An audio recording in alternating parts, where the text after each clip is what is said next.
예수님의 말씀에 따라 우리는 이웃을 사랑해야 합니다. 그런데 이웃을 사랑할 때 어느 정도까지 해야 할까요? 우리의 목숨이라도 내놔야 하는 걸까요? 행복한 교회 승리하는 성도, 저는 남가주 은혜로교회 이병현 목사이고요. 하루에 성경 한 장 읽고 5분 메시지 듣고 30분 기도합시다. LA 벨리에서 외치는 자의 소리입니다. 오늘은 잠언 24장 11절부터 12절까지 읽고 153 경건의 시간 시작하겠습니다. 너는 사망으로 끌려가는 자를 건져주며 살육을 당하게 된 자를 구원하지 아니하려고 하지 말라. 내가 말하기를 나는 그것을 알지 못하였노라 할지라도 마음을 저울질 하시는 이가 어찌 통찰하지 못하시겠으며 내 영혼을 지키시는 이가 어찌 알지 못하시겠느냐. 그가 각 사람의 행위대로 보응하시리라. 아멘.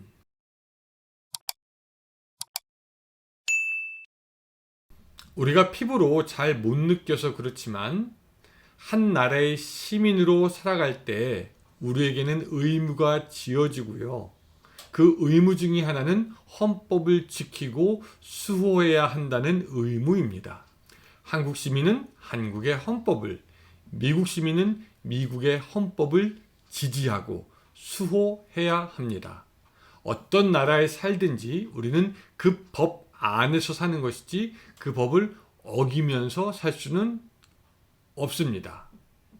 한 나라에 살면서 우리가 그렇게 헌법을 지키듯이 그와 비슷하게 우리가 이제 하나님 나라의 시민, 천국 시민으로 이 땅에 살면서도 우리가 지켜야 할 법이 있는데 그것은 우리 예수님께서 말씀하신 바, 예수께서 이르시되 내 마음을 다하고 목숨을 다하고 뜻을 다하여 주 너의 하나님을 사랑하라 하셨으니 이것이 크고 첫째 되는 계명이요 둘째도 그와 같으니 내 이웃을 내 자신같이 사랑하라 하셨으니. 그래서 우리 하나님 나라의 시민은 지켜야 할 법이 있는데 하나님을 사랑하고 이웃도 사랑해야 하는 것입니다. 그런데 얼마나 어떻게 사랑해야 되냐?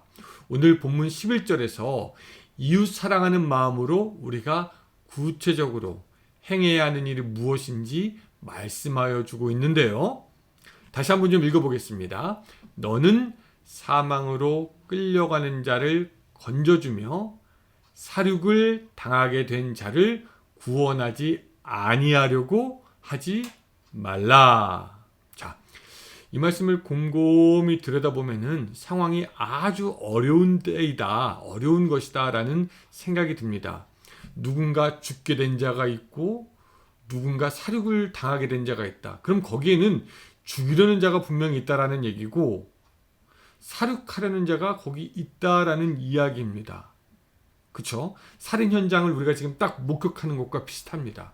그런데 우리가 잘못 도우면은, 그렇죠? 잘못 도우면은 도우려는 우리까지도 충분히 해를 입게 되지 않을까 생각이 듭니다.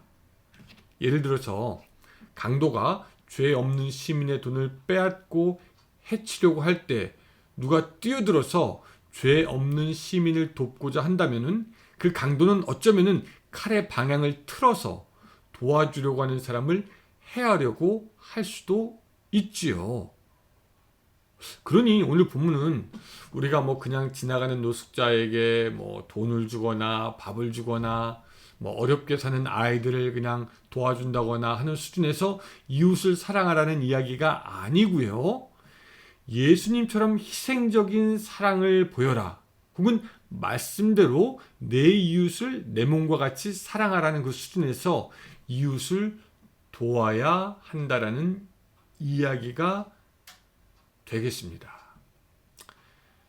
보통의 사람 생각에는 내가 그냥 할 수 있는 만큼, 그냥 내가 해야 하는 만큼 그렇게 하면 되지 않겠습니까? 라고 생각할 수 있지만 성경에서는요, 어쩌면 우리에게 할 수 없는 만큼, 하지 않아도 되는 만큼 이웃사랑의 폭과 깊이를 늘려라 라고 말씀하고 있는 것입니다. 여러분, 이쯤 되면요, 우리가 성경이 말하는 만큼 충분히 사랑하지 못하는 이유를 늘어놓을 수가 없습니다. 12절에서는요, 충분히 사랑하지 못하는 우리를 마치 견책하시듯이 말씀하십니다. 들어보시기 바랍니다. 내가 말하기를 나는 그것을 알지 못하였노라 할지라도 마음을 저울질하시는 이가 어찌 통찰하지 못하시겠으며 내 영혼을 지키시는 이가 어찌 알지 못하겠느냐. 그가 각 사람의 행위대로 보응하시리라. 오늘 본문은 하나님께서 우리의 처지와 상황을 다 아시고 우리의 마음을 다 아시니 우리는 이제 사랑하지 않는 이유에 대해서 핑계댈 수 없다라고 말씀하시는 것이죠. 오늘 본문에 의하면은요, 하나님은 우리가 얼마나 하나님을 사랑하는지 알고 있겠지만 하나님은 우리가 얼마나 우리의 이웃, 고통당하는 자들을 돕고 있는지도 아주 세세하게 알고 보는 분이고 이에 대해서 우리가 핑계대지 못할 것이다 라고 말씀하고 있는 겁니다. 즉 이웃을 내 몸과 같이 사랑하라 라는 계명에서 우리는 도무지 빠져나가지 못할 그런 계명의 말씀을 우리에게 예수님께서 주신 것입니다. 앞에서 말씀드렸지만 우리는 주님이 우리에게 주신 명령을 그저 막연하게 생각하고 그게 뭐 눈에 잘 보이지 않으니까 우리들의 삶에서 잘 적용하지 못할 때가 있습니다. 그런데 성경은 아주 구체적으로 우리가 사랑해야 될 깊이와 넓이를 말씀하여 주고 있습니다. 그리고 이웃사랑의 계명을 지키는지 안 지키는지 도무지 핑계댈 수 없음을 우리에게 말씀합니다. 12절 마지막 부분에 저는 이 말씀이 자꾸 기억이 나요. 우리에게 도전이 됩니다. 그가 각 사람의 행위대로 보응하시리라. 각 사람의 마음대로 보응하시는 것이 아니라 행위대로 보응하신다라는 겁니다. 우리가 얼마나 예수님을 지켜서 우리의 몸으로 사랑하는지 우리의 행위대로 보응하시겠다라는 하나님의 말씀이 되는 것입니다.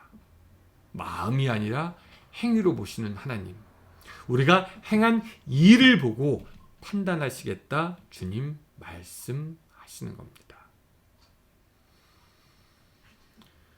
미국에 살면서 헌법을 지키지 않는 사람들이나 그런 기관에 대한 심판이 매우 무겁습니다.